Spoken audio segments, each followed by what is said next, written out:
चलिए फ्रेंड, हम लोग स्टार्ट करते हैं economics class 12th chapter number 6।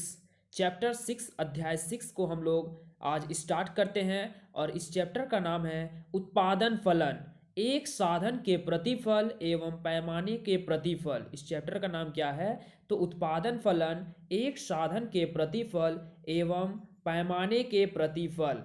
आप वीडियो के डिस्क्रिप्शन से आप ये देख एक वीडियो अपलोड किया हुआ है, वहाँ से आप देख सकते हैं कि हम लोगों को टोटल क्लास 12th में कितने चैप्टर पढ़ने हैं। ठीक है फ्रेंड, तो वहाँ से आप जाकर देख सकते हैं और प्लेलिस्ट में जाकर सारे चैप्टर्स के वीडियो को आप एक एक करके देख सकते हैं। और अगर ये 6 चैप्टर एक पार्ट में कंप्लीट नहीं किया जा सकता तो इसे 2-3 पार्ट में इसे कंप्लीट कर दिया जाएगा। ठीक है फ्रेंड, चलिए। Production function, returns to a factor and returns to scale. ठीक है, तो इस तरह से पार्ट 1 और पार्ट 2 करके खत्म किया जाएगा। ठीक है, तो अध्याय में सम्मिलित विषय वस्तु, इस अध्याय में हम लोग, ठीक है, इस अध्याय में हम लोग क्या क्या पढ़ने वाले हैं, क्या क्या पढ़ने वाले हैं, कौन कौन से चैप्टर पढ़ने वाले हैं, यानी कौन कौन से टॉपिक पढ़ने वाले हैं, उन सभी को मैं सबसे पहले आपको बता देता हूँ। ठीक है, उत्पादन क्या है, सबसे पहले हम लोग पढ़ेंगे कि उत्पादन क्या है, यानी व्हाट इज प्रोडक्शन। ठीक है, उत्पादन क्या है, इसको जानने के बाद दूसरा हम लोग पढ़ेंगे कि उत्पादन की अवधारणाएं क्या है, उत्पादन की अवधारणाएं पढ़ेंगे। और उत्पादन की 3 अवधारणाएं हैं, कुल उत्पाद, सीमांत उत्पाद एवं औसत उत्पाद है। ठीक है, जिसको कुल उत्पाद को कहा जाता है टोटल प्रोडक्ट, सीमांत उत्पाद को कहा जाता है मार्जिनल प्रोडक्ट और औसत उत्पाद को कहा जाता है एवरेज प्रोडक्ट।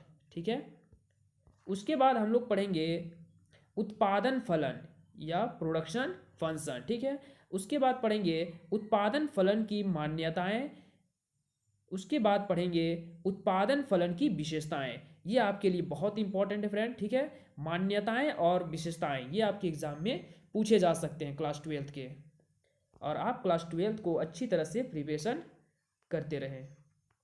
उसके बाद हम लोगों को पढ़ना है उत्पादन फलन के प्रकार। ठीक है, ये आपको सुनने से ही लग रहा है कि ये बहुत ज़्यादा इम्पॉर्टेंट है। ठीक है, उसके बाद पढ़ेंगे उत्पादन के नियम, उत्पत्ति के नियम अथवा परिवर्तनशील अनुपात के नियम। ठीक है, उसके बाद अगला हम लोगों का है उत्पत्ति ह्रास नियम, यानी कि आधुनिक दृष्टिकोण से क्या कहा गया है उसको पढ़ेंगे। फिर हम लोगों को पढ़ना है कि पैमाने के प्रतिफल। ठीक है, और अगला है परिवर्तनशील साधन के प्रतिफल। क्या है? साधन के तथा पैमाने के प्रतिफल में अंतर, परिवर्तनशील साधन के प्रतिफल तथा पैमाने के प्रतिफल में अंतर। ठीक है, तो परिवर्तनशील साधन को अल्पकालीन उत्पादन फलन और पैमाने के प्रतिफल को दीर्घकालीन उत्पादन फलन भी कहा जाता है। ठीक है, और लास्ट हम लोगों का है कॉब डगलस उत्पादन फलन। ये आपके लिए इंपॉर्टेंट नहीं है, फिर भी मैं थोड़ा सा समझा दूंगा। ठीक है फ्रेंड, मुझे उम्मीद है कि ये मैं आपको समझा पाया हूँगा कि आपको कौन कौन से टॉपिक पढ़नी है इस चैप्टर में। यहाँ आप देख सकते हैं कि उत्पादन क्या है। सबसे पहले मैंने आपको बताया था कि उत्पादन क्या है, मैं ये आपको ये पढ़ाऊंगा। ठीक है, तो उत्पादन क्या है, व्हाट इज प्रोडक्शन। तो साधारण अर्थों में उत्पादन का अभिप्राय किसी भौतिक वस्तु के निर्माण से है, किंतु वैज्ञानिक दृष्टि से मनुष्य ना तो किसी वस्तु का निर्माण कर सकता है और ना ही उसे नष्ट कर सकता है। मनुष्य तो केवल प्रकृति प्रदत्त वस्तुओं को आवश्यकता अनुसार उपयोगी बना सकता है, अतः किसी वस्तु की उपयोगिता का सृजन करना अथवा वृद्धि करना ही उत्पादन है। ठीक है, यह क्या कहना चाहता है कि साधारण अर्थों में उत्पादन का अभिप्राय किसी भौतिक वस्तु के निर्माण से, किसी भौतिक वस्तु के निर्माण से है। ठीक है, जैसे मान लेते हैं कि प्रकृति में जो पहले से कोई प्रोडक्ट है, जैसे कोई वस्तु, जैसे पेड़ है, पौधे है। ठीक है, तो पेड़ पौधे से जैसे टेबल, कुर्सी, बेड, इस तरह से कोई वस्तु क्या करता है, मनुष्य क्या करता है, वैज्ञानिक दृष्टि से क्या करता है कि मनुष्य उसको उपयोगिता बनाता है, अपने आर्थिक उपयोगिता उपयोग के लिए उस वस्तु को बदलता है। ठीक है, बदलता है, उसे उत्पादन कहा जाता है। ठीक है, लेकिन जो है मनुष्य मनुष्य किसी वस्तु को निर्माण नहीं कर सकता, किसी भौतिक वस्तु का निर्माण नहीं कर सकता, ना ही उसे नष्ट कर सकता है, ठीक है। क्या मनुष्य पेड़ बना सकता है? नहीं बना सकता है, ठीक है। क्या मिट्टी बना सकता है? नहीं बना सकता है, लेकिन उसमें उपयोगिता ला सकता है, ठीक है, उसमें उपयोगिता लाया जा सकता है। जैसे मिट्टी, तो मिट्टी से ईंट बनाया जा सकता है, तो उसी को क्या कहा जाता है? उत्पादन कहा जाता है, ठीक है। यानी किसी भौतिक वस्तुओं को अपने आर्थिक उपयोगिता के लिए प्रयोग करना या उसमें सृजन करना, उसमें उपयोगिता में वृद्धि करना, उसकी उपयोगिता में वृद्धि करना ही क्या कहलाता है? उत्पादन कहलाता है, ठीक है। इसमें 3 इकोनॉमिस्ट थे, ठीक है फ्रेंड, जिन्होंने अपना अपना डिफिनेशन दिया। पहला ने दिया एली, ठीक है। इन्होंने कहा कि आर्थिक उपयोगिता का सृजन ही उत्पादन है। आर्थिक उपयोगिता, हमारी आर्थिक उपयोगिता का सृजन करना ही क्या है? उत्पादन है, ठीक है। थॉमस ने कहा कि वस्तु के मूल्य में वृद्धि करना ही उत्पादन है, ठीक है। ये डिफिनेशन बहुत ही अच्छा फ्रेंड, ठीक है, आप एग्जाम में इसी का प्रयोग करें। कि कहा कि वस्तु के मूल्य में वृद्धि करना, जैसे मान लेते हैं कि नदी है, ठीक है, इस नदी में बालू है, ठीक है, आप चाहें तो इसमें से कितनों भी बालू ला सकते हैं, आपको कोई नहीं रोकेगा, ठीक है, या किसी तरह से भी ला सकते हैं। लेकिन जब यहाँ से कोई अगर बालू लाता है, ठीक है, और यहाँ ला के गिराता है, ठीक है, यहाँ लाता है, तो उसमें क्या होता है कि वो इसका प्राइस लेता है, ठीक है, इसका प्राइस लेता है, यानी कि इसका मूल्य में वृद्धि कर देता है, ठीक है, इस तरह से होता है। जैसे मान लेते हैं कि लकड़ी, तो अगर टूटी फूटी लकड़ी है, ठीक है, और अगर उसे उसे उससे टेबल कुर्सी या कोई लट्टू, ठीक है, उस तरह से बना दिया जाए, तो उसके मूल्य में वृद्धि कर दिया गया, यानी कि उसे उत्पादन है, उसी को क्या कहा जाता है? उत्पादन कहा जाता है। एच स्मिथ ने क्या कहा कि उत्पादन वह प्रक्रिया है जिससे वस्तुओं में उपयोगिता का सृजन होता है, ठीक है। अब हम लोग पढ़ेंगे उत्पादन की अवधारणाएं। क्या पढ़ेंगे? उत्पादन की अवधारणाएं। तो उत्पादन की 3 अवधारणाएं हैं। उत्पादन की 3 अवधारणाएं हैं। कुल उत्पाद, सीमांत उत्पाद और औसत उत्पाद, ठीक है। कुल उत्पाद को टोटल प्रोडक्ट, सीमांत उत्पाद को मार्जिनल प्रोडक्ट और औसत उत्पाद को एवरेज प्रोडक्ट कहा जाता है, ठीक है। इसके शॉर्ट फॉर्म में हम लोग पढ़ सकते हैं कुल उत्पाद को टीपी, एमपी और एपी। टीपी, एमपी और एपी, ठीक है। तो टीपी का फॉर्मूला होता है कि TP is equal to summation of MP, यानी जितने भी हमारे पास मार्जिनल प्रोडक्ट आते हैं, ठीक है, उन सभी को जोड़ दिया जाए तो टीपी आता है, ये हम लोग पढ़ेंगे, ठीक है। फिर सीमांत उत्पाद में क्या होता है कि सीमांत उत्पाद में कि जैसे मान लेते हैं ये 100 है, ठीक है, उसके बाद 110 है, ठीक है, तो इसमें से इसको घटा दिया जाए, यानी कि टीपी हमारे ये मान लेते हैं कि इस टीपी इसमें से इसको माइनस कर दिया जाए, तो इनके जो अंतर आता है उसी को क्या कहा जाता है? मार्जिनल प्रोडक्ट कहा जाता है, ठीक है। औसत उत्पाद क्या होता है कि एपी, ठीक है, जो टोटल प्रोडक्ट है उसको साधन की इकाइयों से अगर भाग दे दिया जाए तो हमारा एवरेज प्रोडक्ट आ जाता है। अब हम लोग एक एक करके पढ़ेंगे कि कुल उत्पाद यानी टोटल प्रोडक्ट, ठीक है, टीपी से दिखाया जाता है इसको। तो कुल उत्पाद क्या होता है कि एक निश्चित समयावधि में उत्पत्ति के साधनों का प्रयोग करके उत्पादित की गई वस्तुओं और सेवाओं की कुल मात्रा को कुल उत्पादन कहा जाता है। कहने का मतलब है कि हमारे पास कोई इनपुट है, ठीक है, एक निश्चित समयावधि में, ठीक है, एक निश्चित टाइम पीरियड में, ठीक है, हमारे पास उत्पत्ति के साधन है। उत्पत्ति के साधन क्या क्या हो सकते हैं? भूमि, पूंजी, श्रम, उद्यम, ये क्या है? हमारे पास उत्पत्ति के साधन है। अगर ये नहीं रहेंगे तो हम लोग उत्पादन नहीं कर सकते हैं, और इन्हीं का प्रयोग करके जो हम लोग उत्पादन करते हैं, जो फाइनली हमारे पास जो प्रोडक्ट होता है, जो आउटपुट आता है, उसे हम लोग क्या कहते हैं? उत्पादन कहा जाता है। उसे हम लोग कुल उत्पाद कहते हैं, कुल उत्पादन कहा जाता है, ठीक है। मुझे उम्मीद है कि आपको समझ में आ गया होगा। अब कुल उत्पाद को 2 फॉर्मूला है, ठीक है, इसके 2 फॉर्मूले हैं।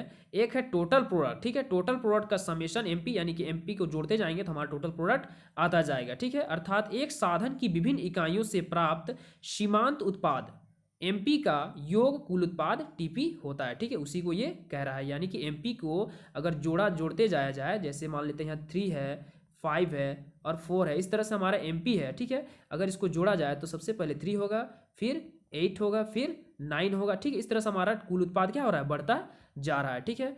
और एक फॉर्मूला होता है टीपी का।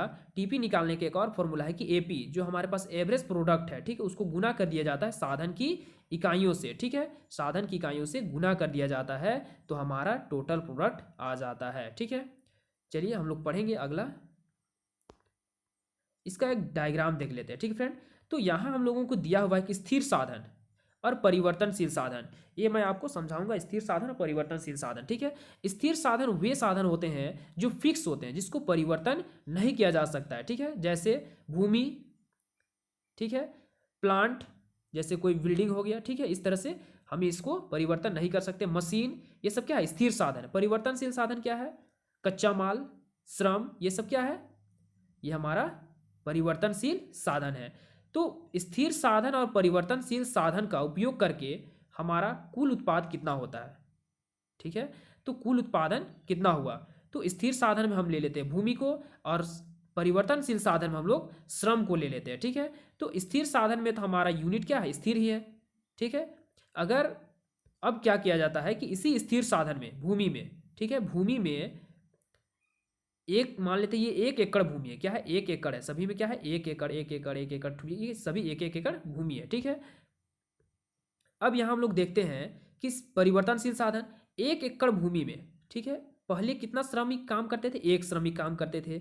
अगर 1 श्रमिक काम करते हैं तो उत्पाद कितना होता है, टोटल प्रोडक्ट 40 उत्पादन किया जाता है। ठीक है, मान लेते हैं 40, जैसे मान लेते हैं 40 केजी टमाटर उत्पादन किया जाता है। ठीक है, अगर एक व्यक्ति अगर 1 एकड़ भूमि में 1 एकड़ भूमि में 1 श्रमिक अगर काम करता है तो 40 केजी टमाटर उत्पादन किया जाता है। ठीक है, अगर इसी 1 एकड़ में अगर 2 व्यक्तियों को अगर लगा दिया जाए काम करने में, 2 व्यक्तियों को लगा दिया जाए तो उत्पादन बढ़ के 90 केजी हो गया। ठीक है, अगर 2 व्यक्ति काम करेंगे, 2 श्रम काम मेहनती काम करेंगे तो इसमें 90 केजी उत्पादन हो गया टमाटर। ठीक है, और उसी 1 एकड़ में, ठीक है, हमारे पास भूमि स्थिर है, हम भूमि को चेंज नहीं कर रहे हैं। ठीक है, बल्कि हम उसमें एक लेबर बढ़ाते जा रहे हैं। अगर हम लोग 3 लेबर लगा दें, ठीक है, तो हमारे पास 130 केजी टमाटर उत्पादन होगा। उसी 1 एकड़ में 4 श्रमिक लगा दिया जाए तो 160 केजी टमाटर उत्पादन होंगे।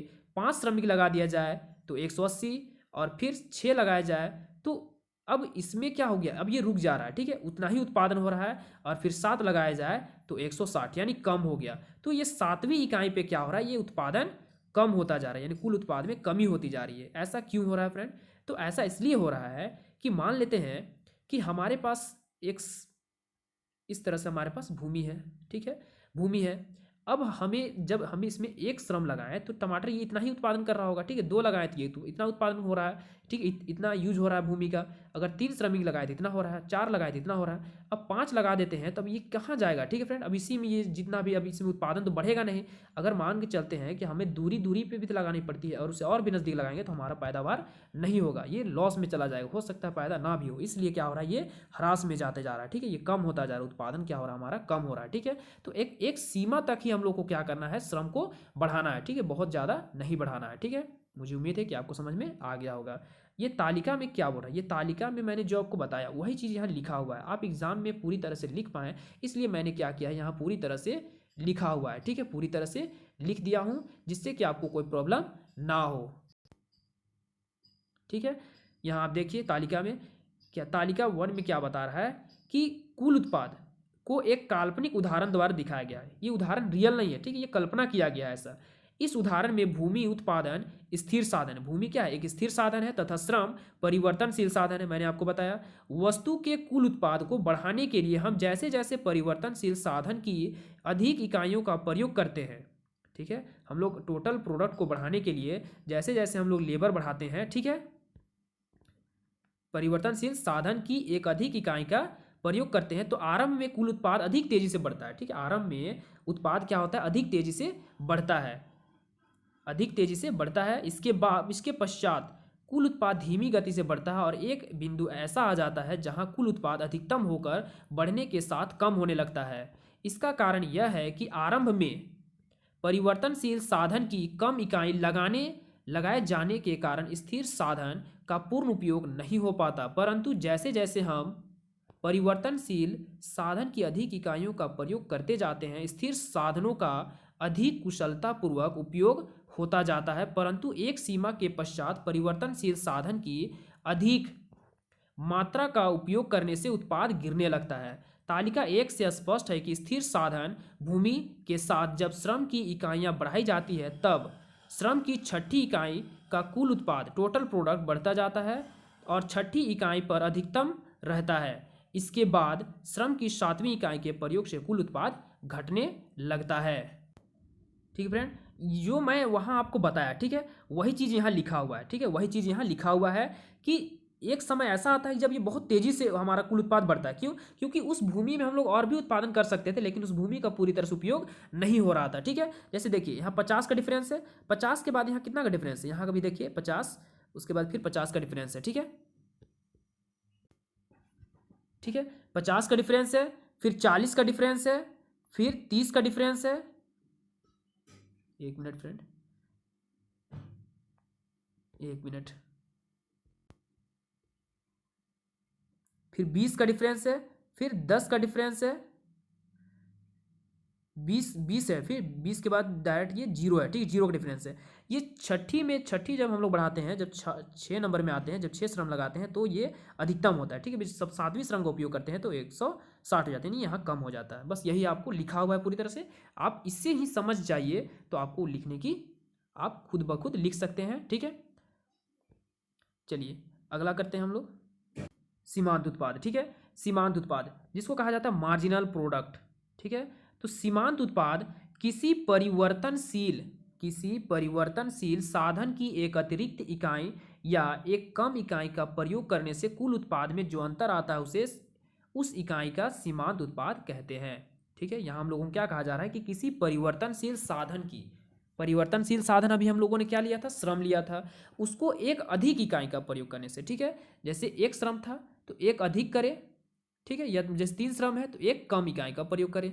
तो एक अधिक का या एक कम का प्रयोग करने से जो टोटल प्रोडक्ट में जो अंतर आता है उसे उस इकाई का सीमांत उत्पाद कहते हैं। और इसका फॉर्मूला होता है MPN is equal to TPN minus TPN-1। ठीक है, जहाँ MPN क्या है, ठीक है, NV इकाई का सीमांत उत्पाद है, TPN क्या है कि NV इकाई का सीमांत उत्पाद है, और ये क्या है TPN-1 क्या है, तो N-1 जो है इकाइयों का कुल उत्पाद है। ये हमारा क्या दिखाता है, कुल उत्पाद को दिखाता है। तो सीमांत उत्पाद की गणना वैकल्पिक रूप में निम्नानुसार भी किया जा सकता है। ठीक है, इसका एक और फॉर्मूला है कि क्या किया जा सकता है, मार्जिनल प्रोडक्ट निकालने के लिए जो टोटल प्रोडक्ट में जितना चेंज हो रहा है, ठीक है, उसको जितना साधन की इकाइयों में चेंज हो रहा है उससे भाग दे देना है। ठीक है, डेल्टा हमें क्या दिखाता है, चेंज को दिखाता है। ठीक है, जहाँ TP क्या दिखाता है, कुल उत्पाद में परिवर्तन को दिखाता है, और डेल्टा L क्या दिखाता है, परिवर्तनशील साधन यानी श्रम की इकाइयों को दिखाता है।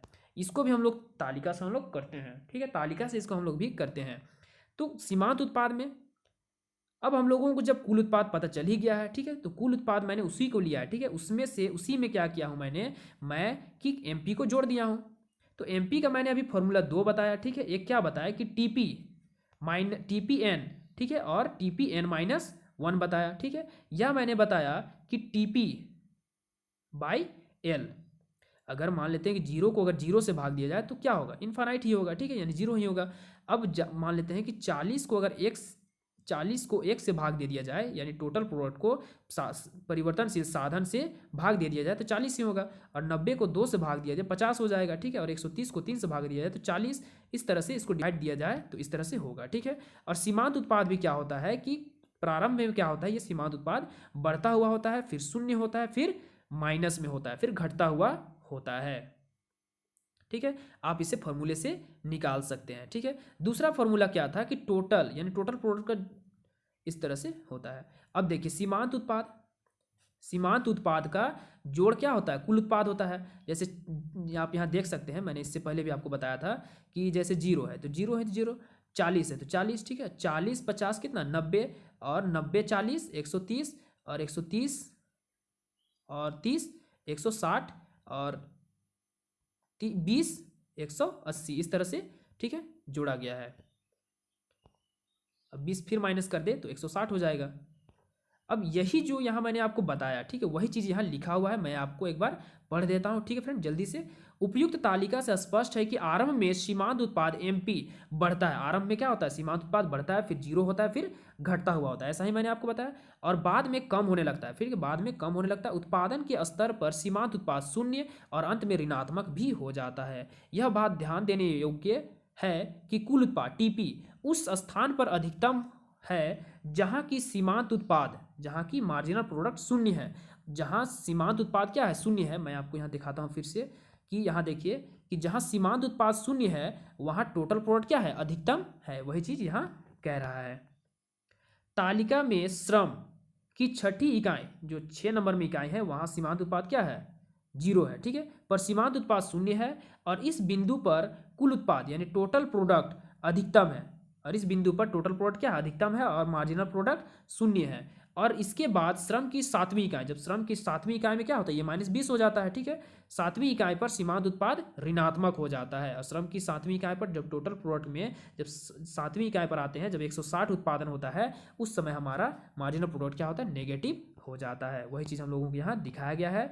अब हम लोग यहाँ इन दोनों के बारे में रिलेशन, ठीक है, इसके लिए मैंने एक अलग से एक वीडियो अपलोड किया हुआ है फ्रेंड, वहाँ से आप जाके देख सकते हैं, ठीक है। मैं इसको यहाँ आपको समझाता हूँ कि सीमांत उत्पाद कुल उत्पाद की दर को बताता है। सीमांत उत्पाद कुल उत्पाद की दर को बताता है। बढ़ता सीमांत उत्पाद कुल उत्पाद को बढ़ती दर से बढ़ाता है। अर्थात बढ़ता एमपी का अभिप्राय है कि टोटल प्रोडक्ट बढ़ती दर से वृद्धि होती है। इसी प्रकार घटते सीमांत उत्पाद का अभिप्राय कुल उत्पाद में घटती दर से वृद्धि। जब सीमांत उत्पाद शून्य होता है तब कुल उत्पाद में वृद्धि रुक जाती है, और जब ऋणात्मक होता है एमपी तब टोटल प्रोडक्ट में क्या होता है, गिरावट होता है, ठीक है। तो इसके लिए आपको मैंने एक वीडियो अपलोड किया हुआ फ्रेंड, ये क्वेश्चन करके, तो आप उसमें वहाँ जाकर देख सकते हैं। फिर भी मैं इसको बता देता हूँ कि क्या कहना चाह रहा है। जैसे मान लेते हैं कि यहाँ से हमारा स्टार्ट हुआ, ठीक है। तो जब टोटल प्रोडक्ट क्या होता है, फर्स्ट में तो टोटल प्रोडक्ट बढ़ता है, जब फर्स्ट में टोटल प्रोडक्ट बढ़ता है, ठीक है, तो सीमांत उत्पाद भी क्या होता है, बढ़ता ही है। सीमांत उत्पाद भी घटती दर से, यानी घटती दर से क्या होता है, बढ़ता है, घटती दर से बढ़ता है, ये बढ़ती दर से बढ़ता है, ठीक है। ये घटती दर से ये घटती दर से बढ़ता है, ये बढ़ती दर से बढ़ता है, ठीक है। जब ये शून्य में आ जाता है, जब ये शून्य में आ जाता है तब ये अधिकतम होता है, ठीक है। और जब ये नेगेटिव होता है तो ये गिरने लगता है, ठीक है। इसी को हम लोगों को बताया है। अब हम लोग पढ़ेंगे औसत उत्पाद। औसत उत्पाद क्या है कि एवरेज प्रोडक्ट, ठीक है, एवरेज प्रोडक्ट। आप इस पीडीएफ को, ठीक है, वीडियो के डिस्क्रिप्शन से डाउनलोड कर सकते हैं, ठीक है फ्रेंड। चलिए औसत उत्पाद करते हैं। तो औसत क्या होता है, एवरेज क्या होता है, ठीक है। तो एवरेज जैसे मान लेते हैं कि हमारे एक कक्षा में 10 विद्यार्थी हैं, या मान लेते हैं 3 विद्यार्थी हैं। 3 विद्यार्थी में एक का अंक आया 30, एक का आया 20 और एक का आया 10। तो इन तीनों को जोड़ दिया जाता है, ठीक है। तो 60 आया, और 60 को जितने विद्यार्थी उससे भाग दिया जाए तो कितना आएगा, 20 आएगा। तो यही हमारा क्या है, एवरेज है, ठीक है। इसी को कहा जाता है एवरेज। तो इसमें देखिए आप कि जैसे मान लेते हैं कि हमें कोई किसी चीज़ का उत्पादन करना है। जैसे मान लेते हैं कि 20 श्रमिक, कितने श्रमिक, 20 श्रमिक जो हैं एक दिन में, ठीक है, 100 टेबल बनाते हैं, ठीक है, 100 टेबल बनाते हैं। तो एक श्रमिक कितना टेबल बना रहा है, ठीक है, इसको निकालना है। तो एक श्रमिक कितना टेबल बना रहा है, तो 100 को क्या करेंगे, 20 से डिवाइड दे देंगे, तो ये कितना हो जाएगा, तो ये 5 हो जाएगा। तो यानी कि एक श्रमिक जो है 5 टेबल बनाता है। तो ये आपको समझ में आ गया होगा। परिवर्तनशील साधन के प्रति इकाई, परिवर्तनशील साधन के प्रति इकाई को औसत उत्पाद कहा जाता है। जो परिवर्तनशील जो साधन था, 1 2 इस तरह से श्रम थे, उनके प्रति इकाई को क्या कहा जाता है, प्रति इकाई उत्पाद। जो प्रति इकाई उत्पाद, जो एक उत्पाद कर रहा है 5, 2 आया तो 10, ठीक है, इस तरह से 3 आया तो 15 उत्पाद हो रहा है, ठीक है, उत्पादन हो रहा है। तो इसी को क्या कहा था, औसत उत्पाद, ठीक है। और दूसरा डिफिनेशन क्या है कि कुल उत्पाद, जो टोटल प्रोडक्ट है, को परिवर्तनशील साधनों से भाग देने पर जो राशि प्राप्त होती है उसे औसत उत्पाद कहा जाता है। जो टोटल प्रोडक्ट है, ठीक है, उसको परिवर्तनशील साधनों से अगर भाग दे दिया जाए तो हमारा औसत उत्पाद आता है।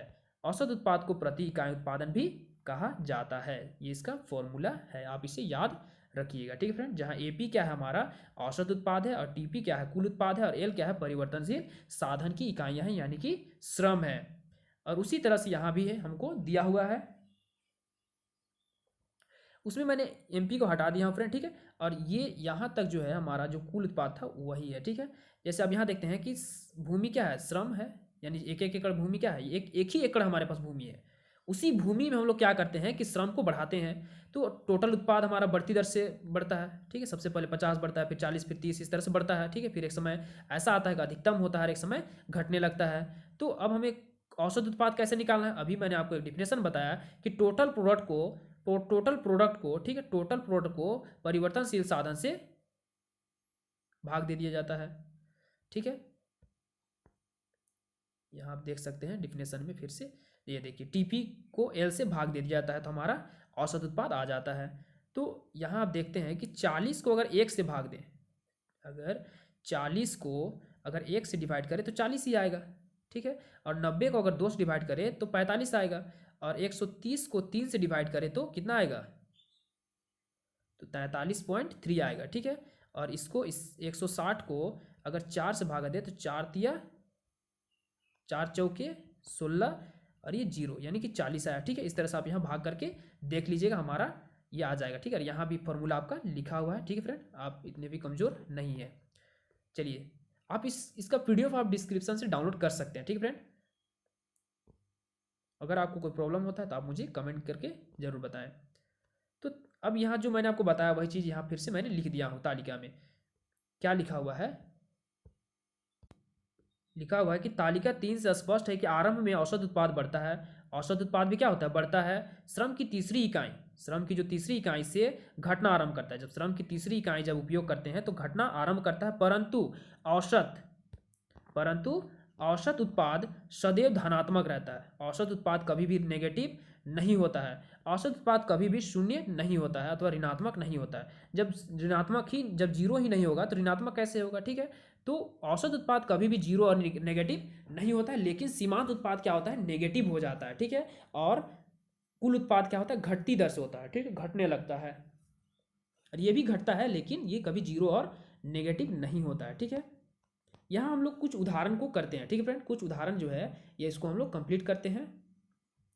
यहाँ आप देख सकते हैं कि हमारे पास लेबर बढ़ती हुई दर से लेबर है। ठीक है, तो लेबर तो हमारा परिवर्तनशील साधन है, ये हमारा परिवर्तन हो गया। ये हमारा कुल उत्पाद, एक लेबर के प्रयोग से 25, 2 के 45, 3 के आने से 60 उत्पादन हो रहा है। इस तरह से उत्पादन हो रहा है, तो हमें सीमांत उत्पाद निकालना है। तो सीमांत उत्पादन का फॉर्मूला मैंने क्या बताया आपको, ठीक है, आप उसे याद कीजिए। सीमांत उत्पाद का मैंने फॉर्मूला बताया था कि M P N is equal to T P N minus T P N minus 1।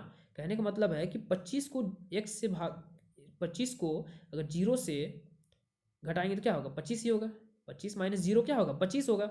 ठीक है, और फिर 45 से 25 को घटाएंगे तो कितना होगा, ठीक है, 20 होगा। और फिर 60 को 45 से घटाएंगे तो 15 होगा, और 70 को 60 से घटाएंगे तो 10 होगा, और 75 को 70 से घटाएंगे तो 5 होगा, और 75 को 75 से घटाएंगे तो 0 होगा। ठीक है, और यहाँ फिर ये नेगेटिव में आ रहा है -5 और ये -10। ठीक है, इस तरह से हमारा सीमांत उत्पाद आ जाएगा। और औसत उत्पाद क्या होता है कि इसको इससे डिवाइड कर देंगे। ठीक है, इसको इससे डिवाइड कर देंगे, यानी टोटल प्रोडक्ट को क्या करना है कि टोटल प्रोडक्ट को एल से डिवाइड कर देंगे, यानी कि लेबर से डिवाइड कर देंगे तो हमारा आ जाएगा जो आपको यहाँ किया हुआ है। ठीक है, यहाँ आपको किया हुआ है, आप यहाँ से नोट कर लीजिएगा या इसका पीडीएफ डाउनलोड कर लीजिएगा। ठीक है, दूसरा हमारे पास क्वेश्चन है कि ये हमारे पास लेबर है और ये अभी हमको एमपी दिया हुआ है, तो टीपी निकालना है। तो टीपी निकालने के लिए क्या, सभी को जोड़ते जाइए, टीपी आपका निकलते जाएगा। 10 और 8 18, 18 6 24, 24 4 28, 28 और 2 30। ठीक है, इस तरह से, यानी टीपी का फॉर्मूला मैंने आपको क्या बताया था कि समेशन एमपी, एमपी को जोड़ते जाइए, आपका टीपी निकल जाएगा। एपी निकालने के लिए अभी मैंने क्या बताया, जो टीपी आया, ठीक है, जो मेरे पास टीपी आया, अभी मैंने जो टीपी निकाला उसको मुझे क्या करना है कि एल से भाग देते जाना है, तो हमारा एपी भी निकल जाएगा। यहाँ आपका बनाया हुआ है, आप यहाँ से देख सकते हैं। ठीक है फ्रेंड, मुझे अगर आपको समझ में ना आए तो मुझे कमेंट में ज़रूर बताएं। ठीक है फ्रेंड, अब वीडियो आपको कैसा लग रहा है आप मुझे कमेंट में बताना ना भूलें, और इसका आप पीडीएफ डाउनलोड कर लीजिएगा। ठीक है फ्रेंड, अगर आपके पास कोई बुक अवेलेबल है तो आप डाउनलोड नहीं भी कीजिएगा तो आप कोई बुक से इसे पढ़ लीजिएगा। ठीक है फ्रेंड, क्योंकि मैं ये पीडीएफ इसलिए ऐसा बनाया हूँ क्योंकि बहुत सारे लोगों के पास बुक नहीं होती है। ठीक है, बुक नहीं होती है तो वो पीडीएफ डाउनलोड करके अच्छी तरीके से प्रिपरेशन कर सकते हैं। और ये पीडीएफ में मैंने हर चीज़ को इंक्लूड किया है। ठीक है फ्रेंड, मैंने किसी भी टॉपिक को छोड़ने का प्रयत्न नहीं किया है। जो भी एग्जाम में सवाल पूछे जाते हैं, जिस तरह से भी सवाल पूछे जाते हैं, उन सारे टॉपिक को मैंने इंक्लूड किया है।